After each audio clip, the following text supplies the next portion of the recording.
Welcome to the What the Tech podcast, where we'll be discussing all things technology. Today, we'll be focusing on cybersecurity and how there are new forms of cyber warfare out there, and how my next guest is attacking back. In this episode, we'll actually be talking about persistent threat simulation. What is it, and why is it important for your security posture, and how are these simulations protecting you from cyber attacks? So join us as we explore the world of cybersecurity and find out more about this crucial form of protection. Thank you for joining us. Let's get started.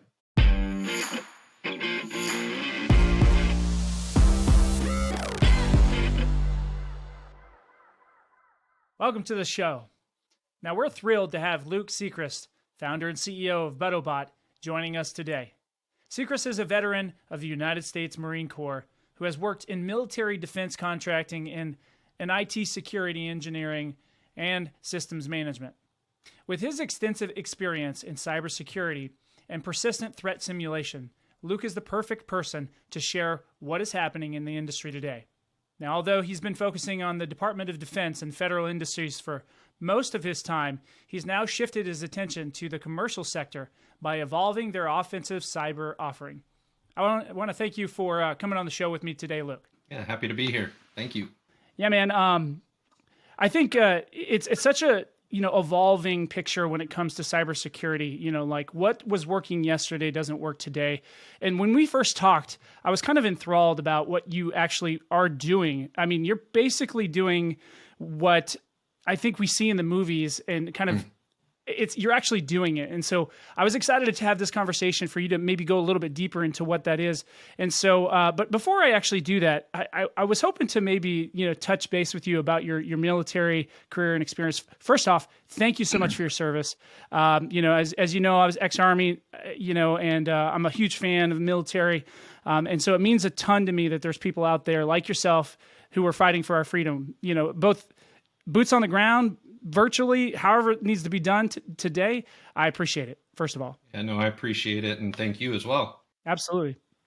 Secondly, you had mentioned a funny story to me that I was hoping you'd share even in greater detail about your time that you actually spent at 29 Palms. I was hoping you'd share that with the listeners today. Yeah, so any Marine that's for any period of time, whether it was MOS training, some joint, exercises, but certainly, in your early, either enlisted days, anytime at 29 Palms, you're doing PT. PT is an everyday thing. All day. And, the 29 Palms is one of these interesting things that actually historically was an Army base out in the Mojave Desert that at some point between health codes and all these things was deemed unlivable or unsafe for humans. And naturally, what do the Marines do in this situation? They say, hey, we'll take it. So At some point they moved in and resituated themselves. But there's a certain area that everyone kind of cuts through when they're doing their PT, all around different sand dunes. But there's one particular sand dune called Sugar Cookie. And if there's any Marine listening to this that's spent any time in 29 Palms, they know what Sugar Cookie is. It's a huge,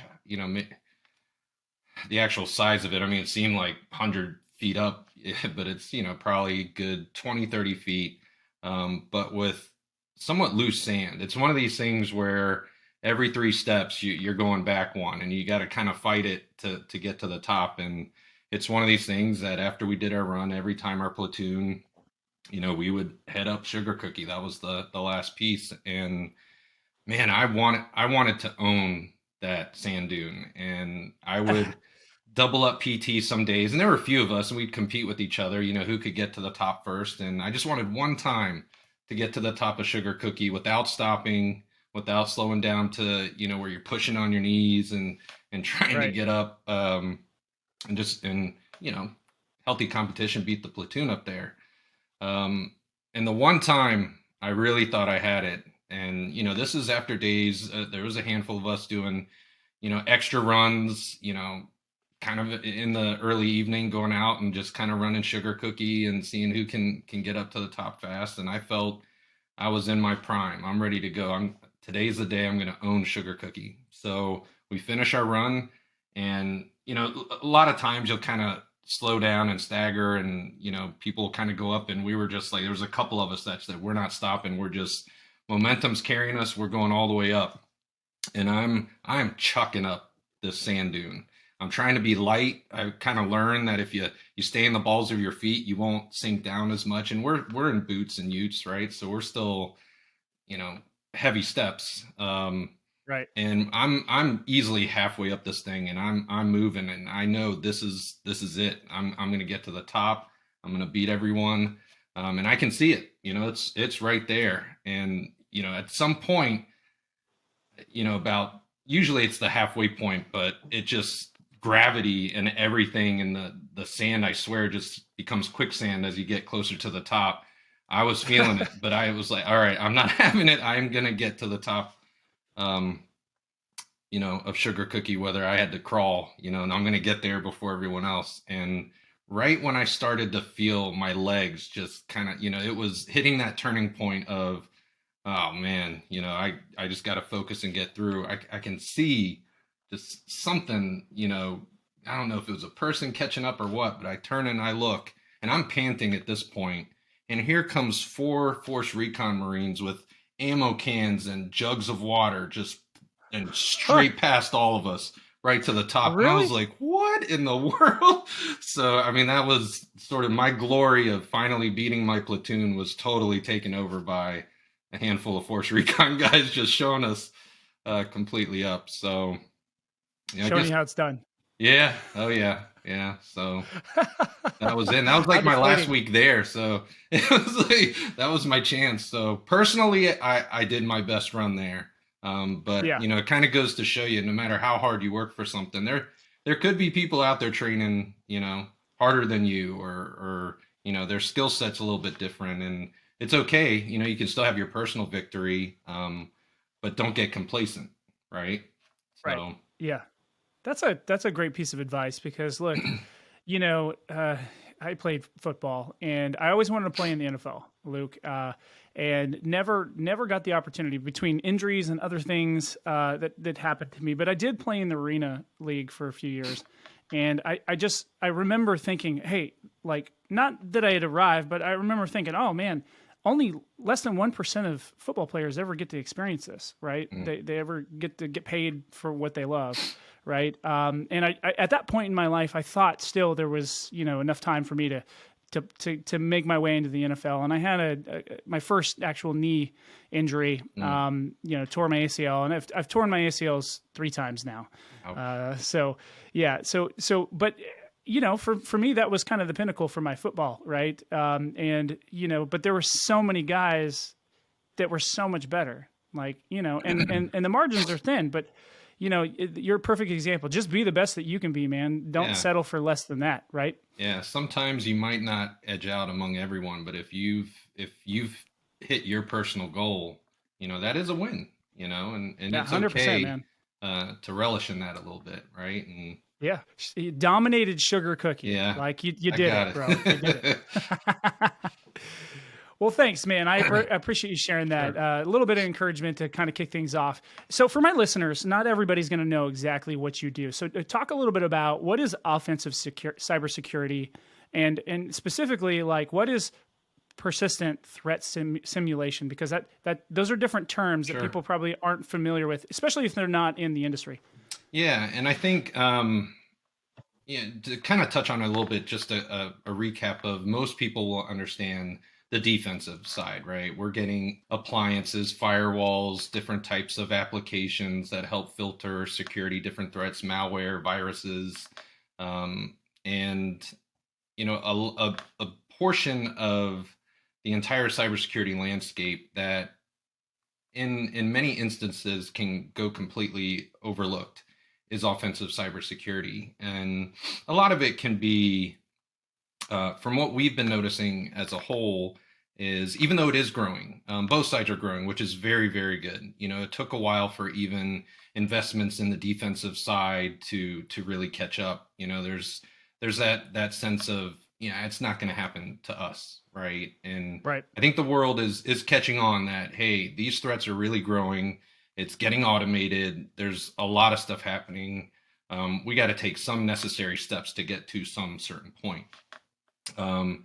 And offensive cybersecurity kind of started with compliance, from a awareness and how it's mostly being utilized in industry. And what I mean by that is certain industries, retail have payment card industry compliance, PCI compliance, where part of that is to have an offensive exercise done, which is called a penetration test or a pen test, to have a offensive cyber engineer or team,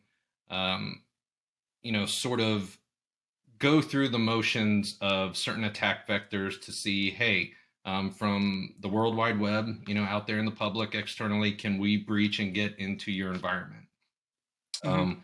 Very good that these are done. It's still surprising how many organizations that don't have certain compliance measures that they have to uphold to that haven't gotten there yet. But for the most part, folks are.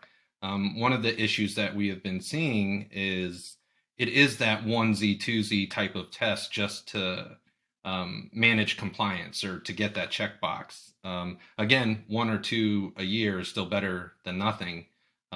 But tapping into why we're pushing for persistent testing is because hackers don't just attack once or twice a year.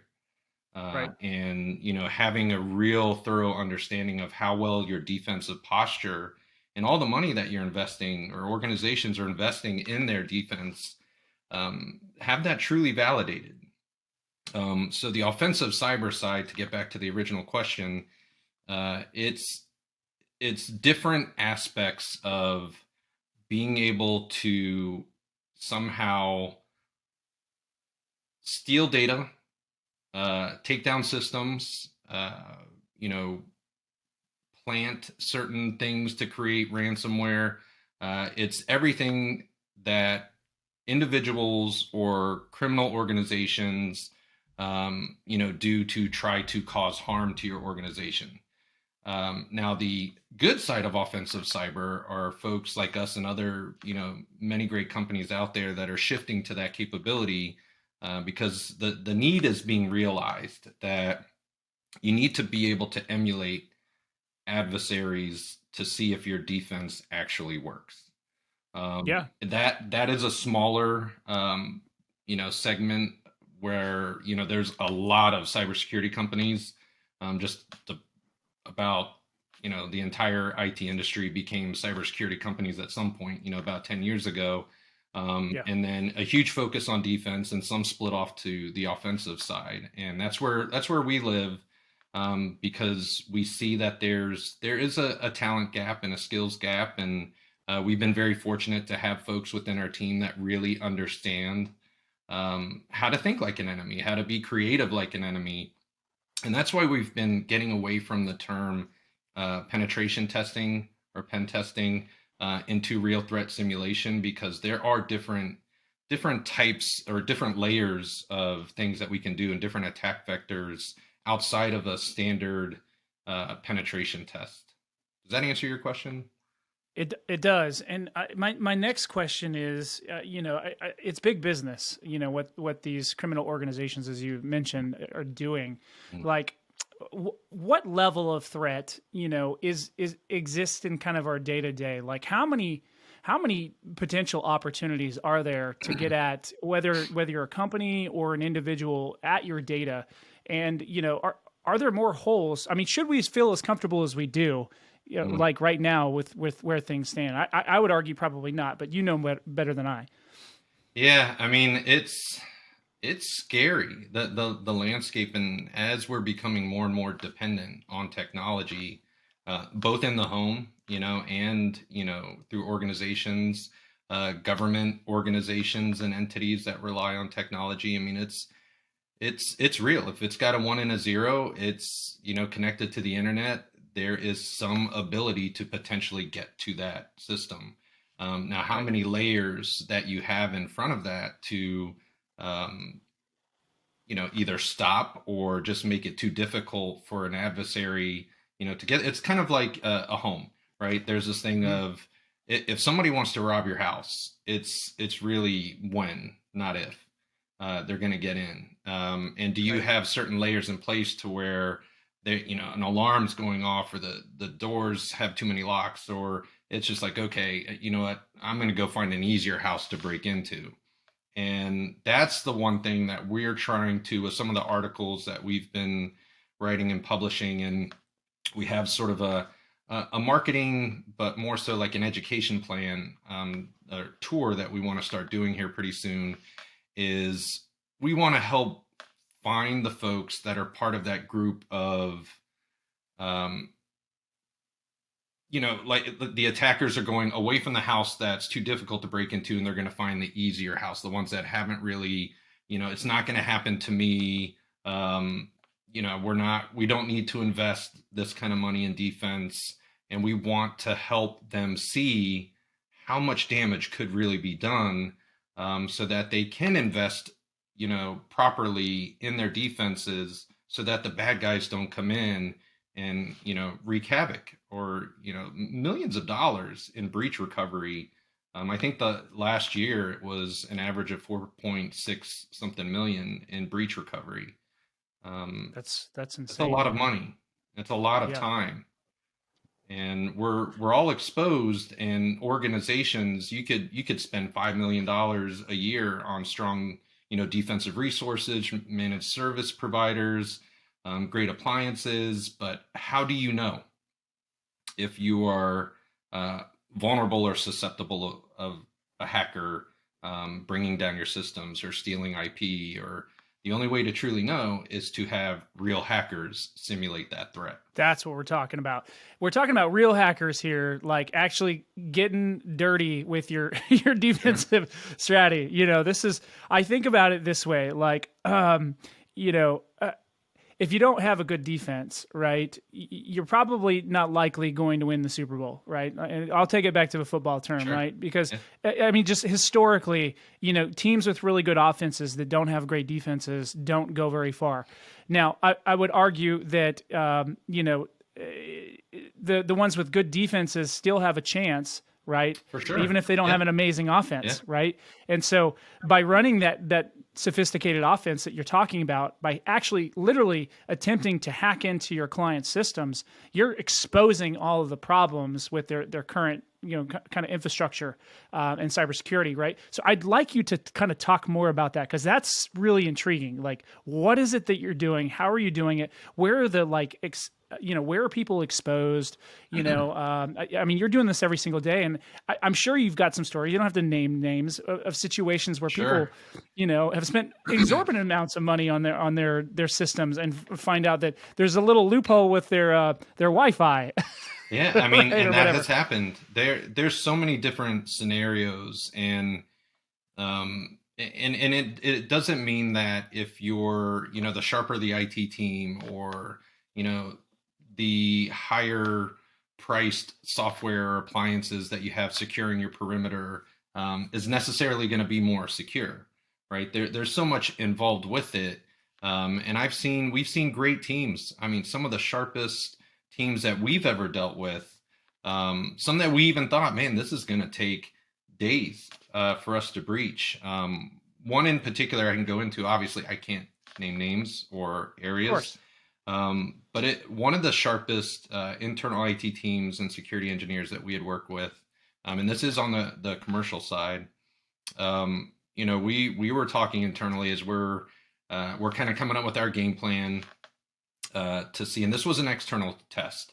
So this is Joe Schmo on the internet, or criminal group, somebody publicly on the internet knows the domain of this target.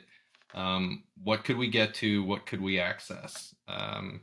And we did think we were going to have some struggles, and um, it ended up taking us 15 minutes to get in. It was quick, it was Wow. fast, and it was just simple human error, which can happen even in the greatest of teams. And they were a large enterprise, tens of thousands of systems.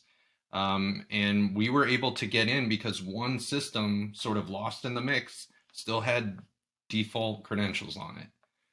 Just something that through a rollout, just a simple oversight, and these things happen. And sometimes they're caught through internal tests. Sometimes there's too tight of a timeline, and they're chugging along, and they got to get moving. And that validation doesn't happen, and that's why it's very important, to make sure that you're having your perimeter tested, right, from a third party. Sometimes when tests, not to, there's a lot of great organizations with great internal security teams and even internal red teams, but it is tough. It's a different measure when you have a third party, that has to stick to certain things and reports that won't necessarily, hey, I find something, let's fix it real quick and let's scan again, and it's not there, so we don't need to report it. Mm-hmm. Things of that nature. It's just, you want to know. You want to know that your investments, the assets that you're protecting, but also the investments in your security that you're protecting, are there. Another situation at a hospital, again, can't name the hospital, and this one was actually pretty scary for our guys. We were to just be inside the hospital as any user within their guest Wi-Fi, and our engineer was able to pivot from guest Wi-Fi into their internal network, and was able to work their way to their ICU, and their life support systems were actually controlled by a system that he was able to gain access to, and he could have shut it down. So real life-saving, apparatus that a malicious actor could have turned off. And you think of the different areas, utility grids, and the type of damage that could potentially be done. And of course, most critical infrastructure have invested very heavily in defense, which is great. And we've seen that scale in the right direction over the last few years. But again, the only way to know if you can be hacked is to have a real hacker try to do it. Yeah. Well, that goes to my next thought is, like, when you are doing these, they hire you to hack their system, right? And there's a variety of different ways I'm sure that you do that. But like, what is your typical success rate, both in government and in the commercial? Do you usually get in? So it depends. And so there's different goals and different objectives for each test. If social engineering is allowed.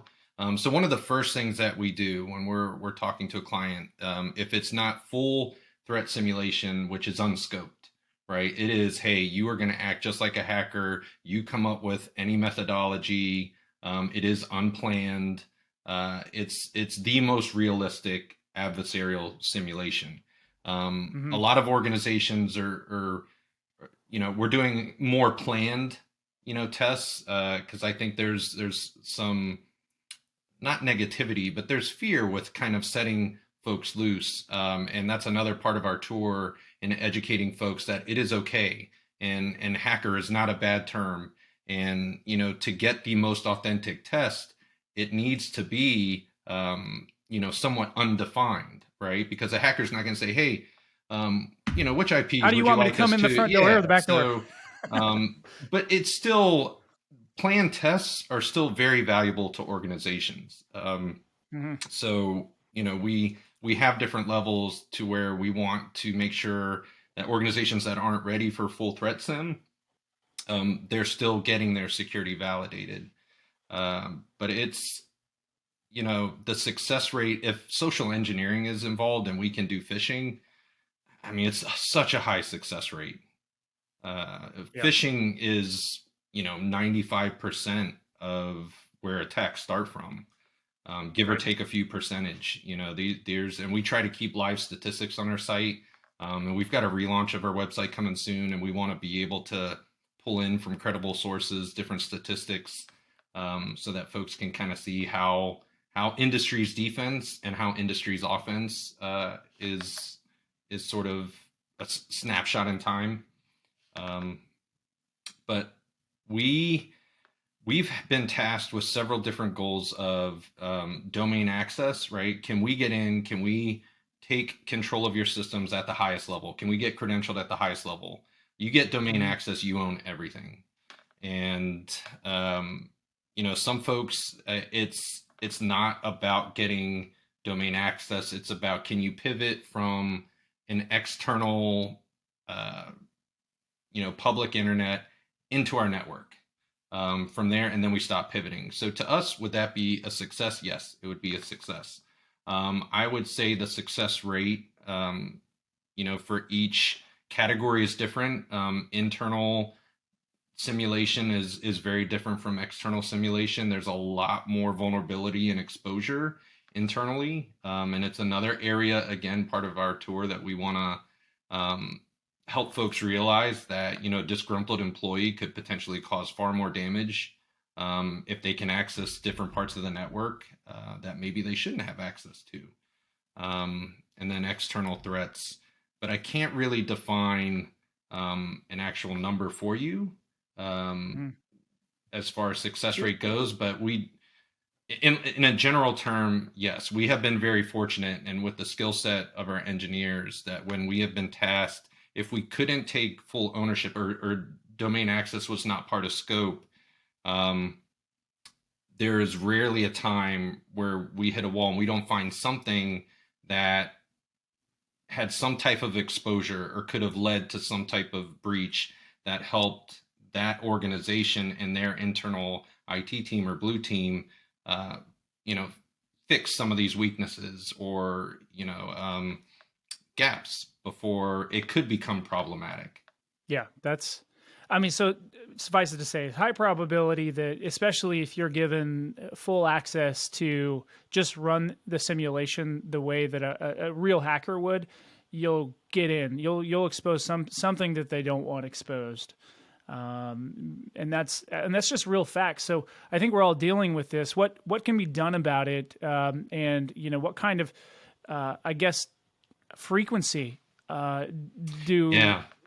organizations need to be doing this? Yeah, that's the big thing. And it's so, first is, like you said, you can't have defense can carry a team, and offense can sometimes carry a team. But when you have a strong defense and a strong offense, your likelihood of success is far greater. And we love the uprise in folks taking defense seriously. For a while, it was almost, our job was almost too easy. And I don't Mm-hmm. mean that in an arrogant way. It just means the investments, weren't there. And there are a lot of great appliances, a lot of great, MSPs and companies that can drop in and provide a full rounded, blue team to an organization. And we love seeing that.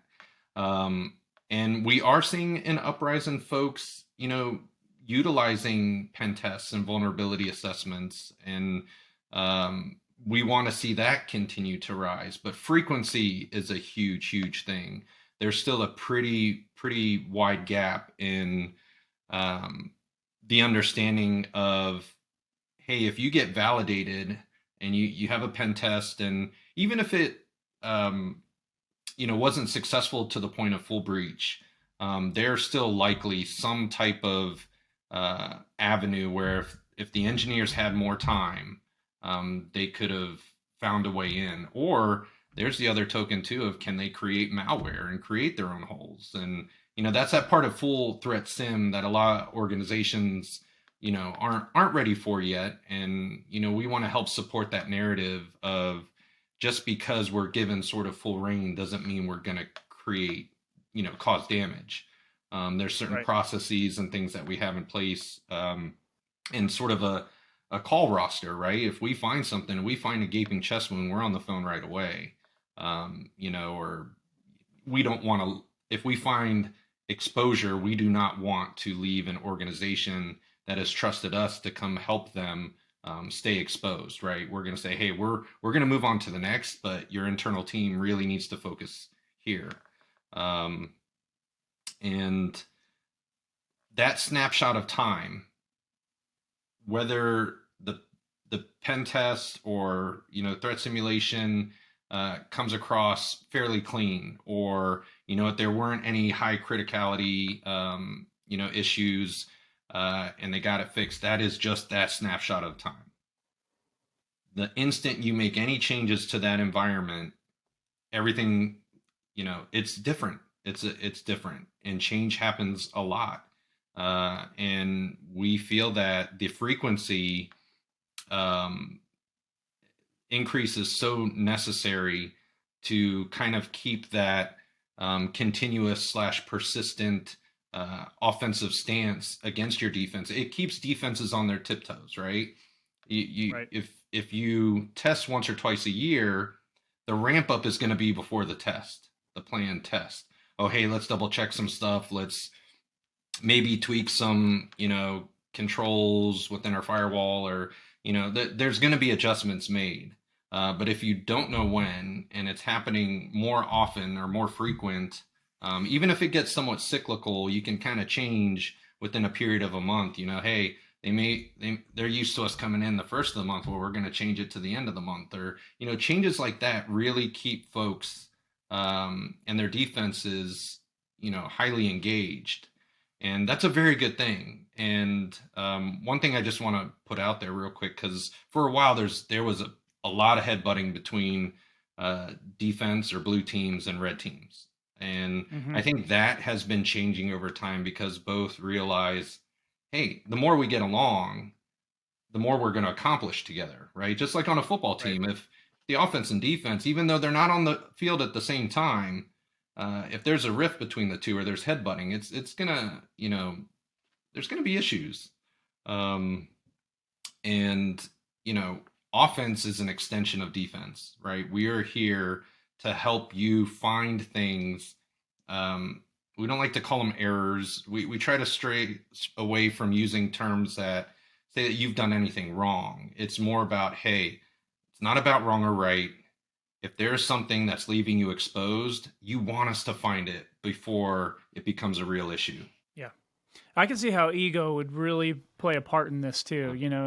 I remember you shared a story with me that you were sitting out on site and they wouldn't give you access to something, and they were like they put you in your own little box, right? I think that's what you said is like they wouldn't give you actual access to some form of I think it was Wi-Fi or whatever.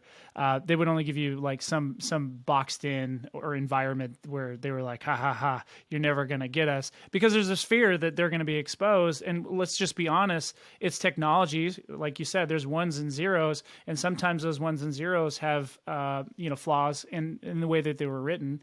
And it really just boils down to what's the right thing to do here. It's to find the problem, fix it with a solution, right? But if you don't know the problem exists, how can you go fix it, right? And so I thought that was a really cool story that you had shared previously with me. One last question with you Sure. before we jump off here.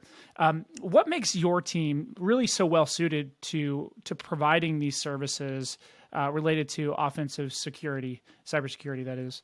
Yeah, no, it's a great question, and before I answer that, I do want to sort of shout out to all the offensive cybersecurity companies that are out there. I mean, we truly are um, in this environment together, and we have the same mission, and we are really in this together to help every organization, um, you know, test its defenses. We all have different strategies. Some of them are comparable.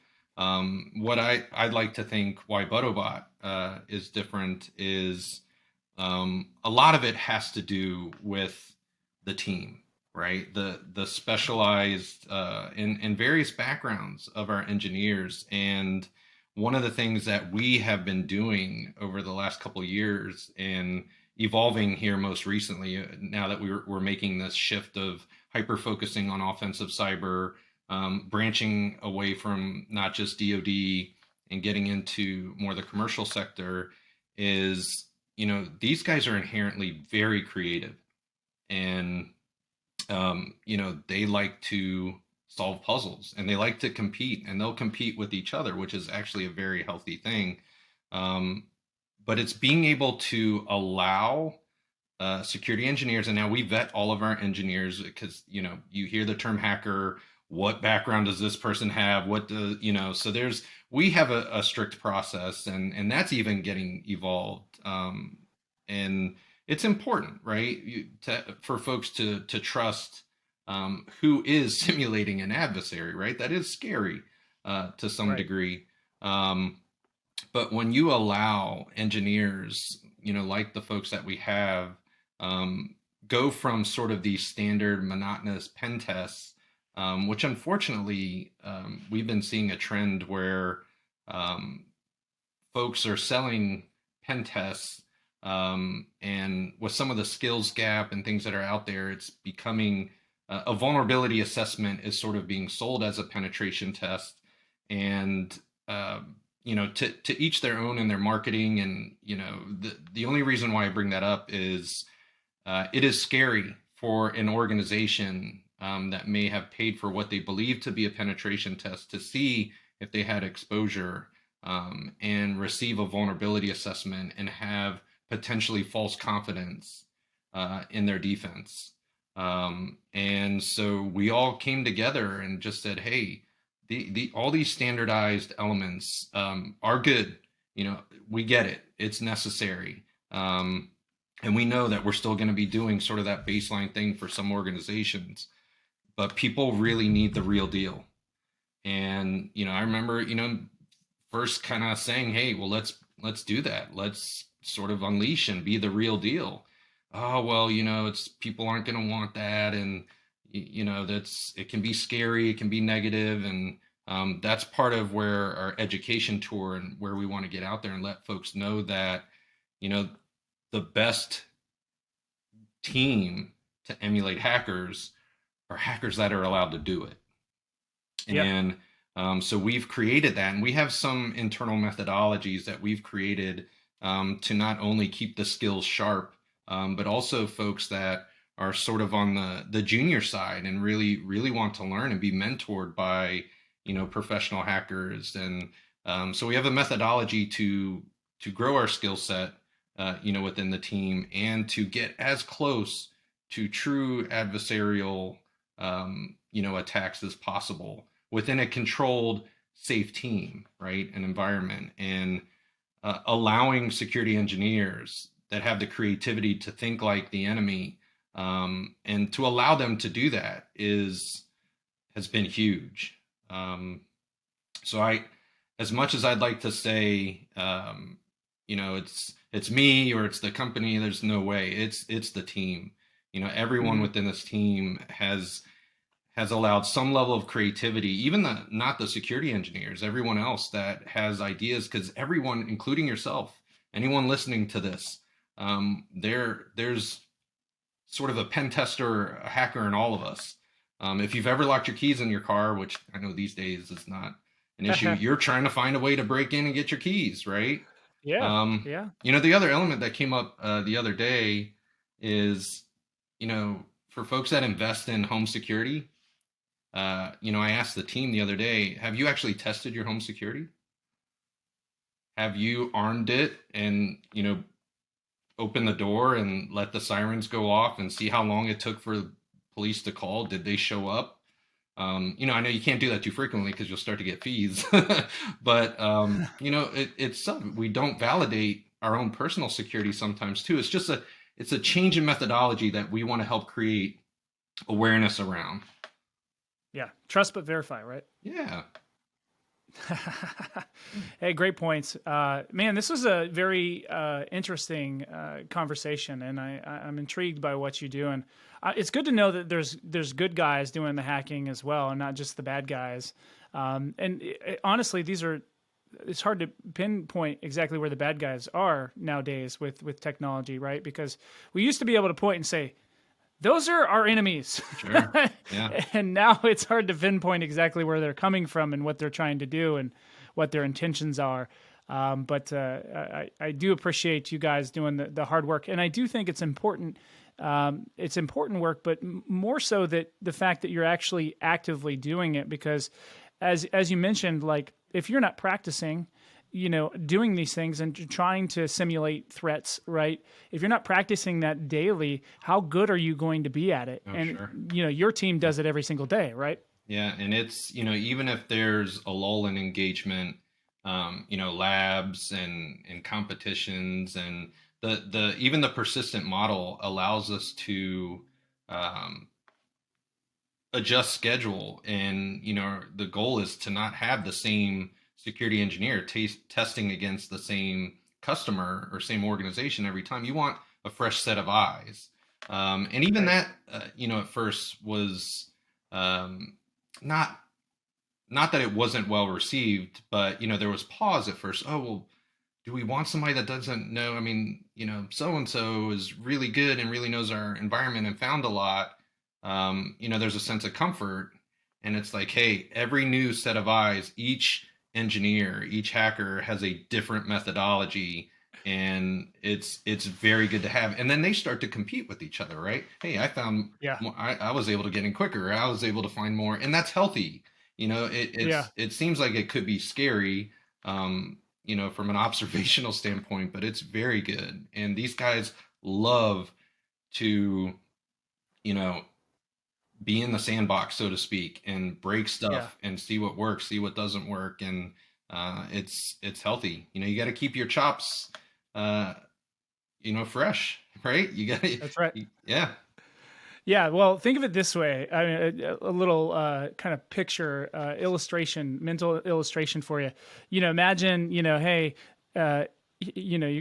you're with a partner or something, and it's the first time you're naked. It's awkward, right? And so I imagined, like, while you were talking about this, like, hey, whoever this client was with this, they were like exposed, they were naked, right? They don't want to be naked in front of somebody else because that other person already did it. So I could see why they were like, "No, Phil's seen me naked. Like, send Phil in again." yeah, yeah. No, that's actually a very good analogy.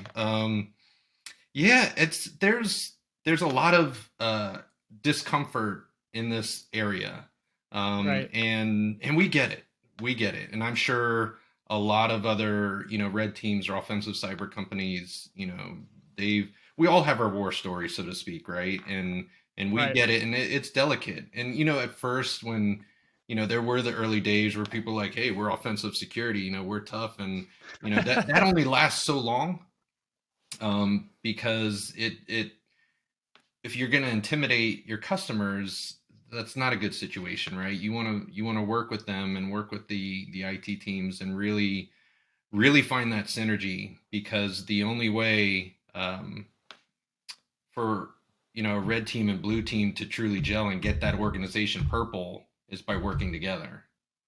Yeah. Yeah. Great points. Well, I want to thank you for coming on here, Luke, and kind of sharing what you're doing, evangelizing it a little bit. I always like to ask, what, for you, what, is a good place to kind of connect with you, chat with, or, even potentially do business with you. Like, what's the best way to connect with you? Sure. Yeah. So our website, and then myself and Jason Haddix, our CISO, and Rich Seibart, we're all on LinkedIn. You can connect with us, ask us questions, to our website. Where our website is getting relaunched. We actually got some really cool stuff here coming soon in the coming months, and we're gonna have avenues like that, available to folks to access us. But our contact information is there. Feel free to reach out to us anytime. Shoot us a note on LinkedIn. We're all normal people. We love to talk about this stuff, even if the interest is not an engagement, but you have a question or two. We're happy to do it. We truly are in this together, right? Yeah, The more of us that are absolutely. talking about it, the more of us that are doing it and just thinking it, it's going to be better. Yeah, that's the only way we can make improvements. So it was great hearing about your experiences, your military experiences, and certainly what you're doing today in helping to shape the industry of cybersecurity and to make it safer for the good guys, right? So I do want to thank the listeners for tuning in today. Make sure you boot that like button for my man Luke, and hit the subscribe button so that you get notified of every future episode. And to those of you who are doing the good work of managing cybersecurity, keep coding, keep innovating, and most importantly, have fun with it. Yeah, exactly. Awesome. Yeah. Well, Thank you for, goodbye for now. yeah. Thank you. Take care. All right, take care.